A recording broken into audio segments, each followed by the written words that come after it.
Hello! Ravie de vous retrouver dans ce nouveau vlog. Happy! Je ne suis pas maquillée, je suis avec Happy et il y a Pepper qui est derrière. Elles sont en train de couiner parce qu'elles veulent promener. Et c'est d'ailleurs ce qu'on va aller faire. On va aller promener avec les copains chiens. Et oui, je commence encore un vlog en forêt. Enfin, techniquement, je suis pas en forêt là tout de suite, hein, donc. Mais je commence le vlog avec une promenade de mes fifis qui sont trop contentes. Et du coup, sans plus tarder, Happy, viens dire bonjour ma chérie. Coucou. Et là, il y a Pepper. Ah, des bisous. Happy, non, pas de bisous.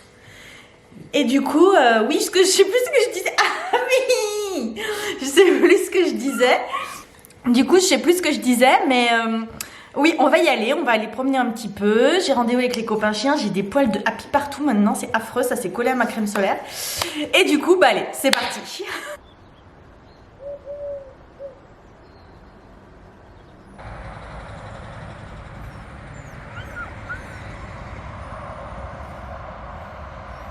Allez, on y va. Vas-y. Allez, on joue. Petit haul parce que je suis passée chez Kiabi et chez la Halle et j'ai trouvé des trucs super sympas, donc je voulais vous montrer. La lumière est pas terrible ici, je suis désolée. Si vous entendez couiner, c'est mes chiens qui couinent. Et du coup je vais vous montrer un petit peu ce que j'ai acheté. Premier truc que j'ai acheté, c'est ceci. Tada! Donc je l'ai acheté à la Halle à moins 50%. À moins 50% comme je vous disais. C'est un pantalon rouge avec une taille élastique tout du long. Donc super. Il était en taille 46, mais je fais pas du 46 normalement, mais là il m'allait parfaitement. Un soupçon grand à ce niveau-là, mais du coup ça le rendait aussi super confortable. Donc je l'aime bien. Voilà. J'ai acheté aussi, mais je vais pas vous le montrer. Je vais pas vous montrer porter un débardeur. Attendez, je mets comme ça. Voilà, un débardeur. Ça, c'était chez Kiabi. Bah, le reste, c'est tout chez Kiabi. Un débardeur noir, tout simple. Qui coûtait, je l'ai pris en L. Comme quoi, les tailles d'un magasin à l'autre. Je l'ai pris en L et il coûtait 5 €. Je vais vous montrer le pantalon rouge avec les deux autres vêtements. Enfin, plutôt le pull, là, surtout. J'ai acheté après ça. Tout simple. En L aussi, il coûtait 5 €. C'est un tout simple, un t-shirt manche longue noir. Comme je porte là, super. Celui-là, il vient de chez La Redoute. Super pratique parce que je les porte sous les pulls en fait. Donc voilà. Et le dernier truc que j'ai acheté, c'est... J'ai trop craqué dessus. Ceci, c'était dans le rayon grande taille. C'est du XL. C'est un pull noir ultra doux. Et celui-ci m'a coûté 22 €. Mais j'aime trop les détails à ce niveau-là. Ça fait polo en fait. Et les détails là, je trouve que c'est trop joli. J'ai oublié de vous dire. Alors avec les chaussons, j'ai la dégaine. En plus, elles sont pas 100% propres. Faudrait que je les passe à la machine. Mais j'ai oublié de vous dire que ceci... Le pantalon était à moins 50% et du coup je l'ai payé 15 €. Mais là, on va mettre le pull. Normalement, on m'a dit que les deux couleurs allaient bien ensemble. J'ai pas vraiment fait exprès d'acheter les deux couleurs. Mais j'ai d'abord acheté le pull et après le bas. Et voilà ce que ça donne. Qu'est-ce qu'on en pense? En tout cas, le pull, il est tellement agréable, je vous jure. Trop agréable. Vous excuserez ma tête de déterré. En tout cas, je voulais vous montrer les petits détails. Et surtout, je voulais vous montrer un truc. Attendez, c'est... J'y vois rien. Ce que je suis en train de faire, c'est ceci. Là. En fait, est-ce que vous verrez quelque chose? Là, voilà. En fait, j'ai pris ce pantalon parce que déjà, il est super confort. Vous voyez, on peut faire ça sans aucun souci. Mais surtout, c'est un tissu suffisamment épais pour pas montrer toute la cellulite qu'on peut avoir sur les cuisses, sur le côté ici et tout. Alors, du coup, j'étais trop contente. Donc, pour 15 €, ça vaut le coup. Je suis passée chez Pop Mart et j'ai craqué sur une petite You Found Me Skull Panda. Trop choupi. C'est Chestnut. J'aime trop. Je la trouve trop cute. Et j'ai acheté également Tadam! Wednesday. Je vais la déballer. Donc School Panda est mercredi. Je vais la déballer pour vous la montrer. Du coup, oui, je vais déballer mercredi. Trop hâte. J'achète pas pour faire, pour faire de la revente, de la collection en boîte, etc. Donc oui, je vais la détacher de sa boîte. Ouh! Tadam! Elle est trop belle, il n'y a rien d'autre à dire. Et voilà pour ma petite collection. Du coup, je vais rajouter là, voilà, You Found Me.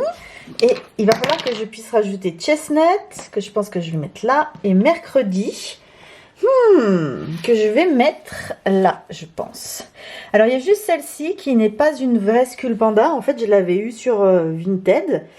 Et du coup, ça veut dire que c'était pas du tout une vraie Skull Panda. Trop dégoûtée, même si ses yeux font ce que font les autres. Mais tant pis, écoutez, ça s'appelle se faire avoir, voilà. Mais je la trouve trop mignonne quand même. Je trouve qu'elle est vraiment trop choupie. Je sais pas ce que vous en pensez.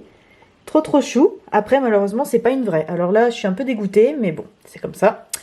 Que voulez-vous que je vous dise? On se fait avoir une fois, on se fait avoir une fois. Pas de... Le reste, j'ai tout acheté chez Pop Mart, donc du coup, je suis sûre que c'est des vrais.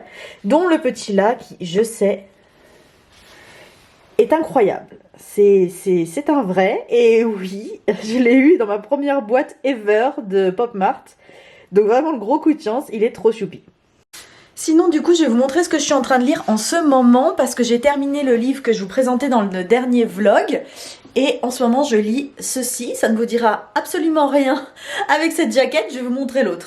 Voilà pour la surjaquette. Donc, c'est Curious Tides donc les éditions Big Bang. Et l'auteur, c'est Pascal Lascelles. C'est dans la Young Adult que j'ai trouvé ce bouquin. J'ai pas lu grand chose, comme vous pouvez voir. Mais pour l'instant, j'aime beaucoup. J'ai bien aimé le début. C'est intriguant. Il y a une enquête un petit peu. Et je vais vous raconter vite fait de quoi ça parle. C'est un univers où tous les pouvoirs sont basés sur les marées montantes, marées descendantes et la lune. Et en gros, on suit Emory qui a donc comme beaucoup de personnes dans ce monde, des pouvoirs basés sur la lune et qui est à l'université de magie et dont elle est en deuxième année et l'année d'avant, pendant la première année, Romy, sa meilleure amie, ainsi que 6 autres élèves sont morts dans des grottes. Noyée, et du coup elle est persuadée que sa meilleure amie Romy est pas morte et elle veut enquêter un petit peu sur la disparition et sur ce qui s'est passé sur dans cette grotte parce qu'elle est persuadée que sa meilleure amie lui cachait des choses et qu'il y a des trucs qui sont pas nets en gros. Donc pour l'instant j'ai lu qu'un chapitre, donc c'est le tout début, mais déjà ça sent un petit peu l'enquête. Et le deuxième chapitre, je pense que c'est plus sur le frère de Romy, Baz. Et donc j'ai l'impression qu'on change un petit peu les points de vue d'un chapitre à l'autre. Bon, je vous en redirai des nouvelles de toute façon. C'est le tome 1 et là j'ai vu qu'il y avait le tome 2 qui était sorti en version aussi reliée parce que oui, je vous ai pas montré. Mais canon, n'est-ce pas? Vraiment très canon. Donc du coup voilà, je vous en donnerai des nouvelles. Sinon j'ai terminé ce bouquin là, donc qui est une cozy fantasy dont je vous parlais dans le dernier vlog, de Sangu Mandana aux éditions Lumen. C'est Tenir une auberge magique, guide de survie pour sorcières. C'est donc une cozy fantasy qui nous fait 400 et quelques pages, 430 pages à peu près. Et je peux enlever mon marque-page d'ailleurs, je suis en train d'y penser, mais il n'a plus rien à faire ici. Et du coup c'est donc une cozy fantasy. On suit l'histoire de Sarah qui, quand elle avait 15 ans, a ramené sa tante à la vie. Donc sa tante était décédée, elle l'a ressuscitée.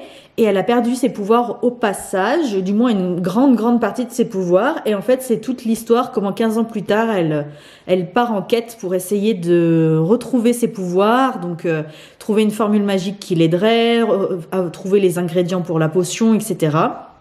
On a une histoire d'amour à l'intérieur, très slow burn. Je dirais pas que la romance prenne la majeure partie de l'histoire. Franchement, il doit se passer quelque chose à peu près à cette partie du bouquin. Vous voyez, vers la fin. Donc c'est vraiment pas le gros de l'histoire. Mais la romance est très bien faite et c'était très agréable. Je suis pas une grande fan de romance et là j'ai bien aimé. C'est vraiment feel good. Donc je vous le recommande. Si je devais lui mettre une note, je pense que je lui mettrais un bon 4 sur 5. J'ai vraiment beaucoup aimé et ça me donne envie de lire l'autre titre. La société très secrète des sorcières extraordinaires. C'est une autre, du coup, la couverture est bleu-violette et j'ai très envie de la lire aussi. Pour l'instant, je ne l'ai pas encore trouvée en librairie, mais j'ai très très envie de la lire. Puis je vous ai pas dit, mais j'ai quand même acheté quelque chose. J'ai pas pu m'en empêcher. J'ai acheté Quicksilver en version reliée. Vraiment très bel objet livre. Donc voilà ce qu'il donne. C'est un très bel objet livre. Donc de Cali Art, Quicksilver, le tome 1. J'en ai tellement entendu parler... comme quoi c'était une des meilleures romantaisies qu'il existe, etc. que je l'ai acheté. Je vais l'entamer, mais après Curious Tides, parce que je veux voir en fait... Pourquoi je lis Curious Tides d'abord? C'est parce que je veux voir si le tome 2, si j'achète le tome 2 ou pas de Curious Tides, ou si j'abandonne la saga. Donc je préfère d'abord finir Curious Tides et après je verrai pour Quicksilver. Mais j'ai aussi celui-ci à lire... Celui-ci que je lirai plus au mois de décembre parce qu'il paraît que c'est très même... On dirait pas comme ça. Hein. On dirait que c'est dans le feu, etc. En fait, ça se passe en hiver. Mais ouais, écoutez. Hop, je peux le mettre là du coup. Ça, ma bibliothèque s'est vidée parce que mon père est passé par là et a récupéré des bouquins. Alors, pas le côté en anglais, parce qu'il ne lit pas en anglais, mais par contre, le côté en français a pris un coup. Voilà. Ah, puis je voulais vous dire, j'ai acheté ceci chez Miniso. C'est des vernis à ongles, ils coûtent 1 €. Il y a cette couleur-là. Cette couleur, un peu plus, je dirais, burgundy, rouge très foncé, très bordeaux. Et cette couleur, qui est pailletée. Et j'ai déjà testé, c'est la première fois que je les ai achetés, c'était au Japon, quand j'avais été chez Miniso, donc c'était il y a très longtemps. Et là, du coup, Miniso a bien débarqué en France et ils vendent à 1 € ces rouges à lèvres, j'allais dire. Ces vernis à ongles là spécifiquement. Et je les aime beaucoup parce que sur les ongles, ils ont un effet gel, comme si on avait appliqué du semi-permanent. Et c'est très beau. Par contre, ils tiennent pas ultra longtemps. Bon, pour 1 €, mais ils sont vraiment très très beaux à l'application. Sinon, que dire, mis à part que ce matin, on a été avec les filles, on a été promener un petit peu avec le groupe des chiens, encore une fois. Et du coup, parce que du coup, je vous filme cette vidéo sur plusieurs jours. Et du coup, on a fait une balade de 7 km en 1h40. Et les filles, surtout Pepper, elle en pouvait plus en fait. Elle avait trop mal à la patte. À la fin, on s'est relayé pour la porter. Enfin, les dames avec qui je marche, trop gentilles parce que du coup, elles m'ont aidé à la porter et tout. Et c'était trop... Alors, c'était trop bien parce que du coup, elles se sont beaucoup amusées. Mais dans un autre sens, c'était un peu triste à la fin de voir Pepper qui souffrait autant avec sa patte handicapée. Donc, du coup, voilà. Sinon, je pense que je vais vous laisser là pour ce vlog. Je vais vous retrouver la semaine prochaine dans un Sunday vlog. La semaine prochaine, il y aura aussi une vidéo recommandation de produits coréens et chinois, skincare et make-up intéressants pour la période des fins d'année, donc pour offrir ou pour se faire plaisir pendant le Black Friday ou toute autre promo, les soldes de début d'année aussi qu'il y a en France. Et du coup, voilà, ça sera à apparaître mercredi normalement sur ma chaîne. Donc voilà, écoutez, je vais vous laisser ici. Je vous fais des gros bisous et je vous dis à la semaine prochaine. Bye!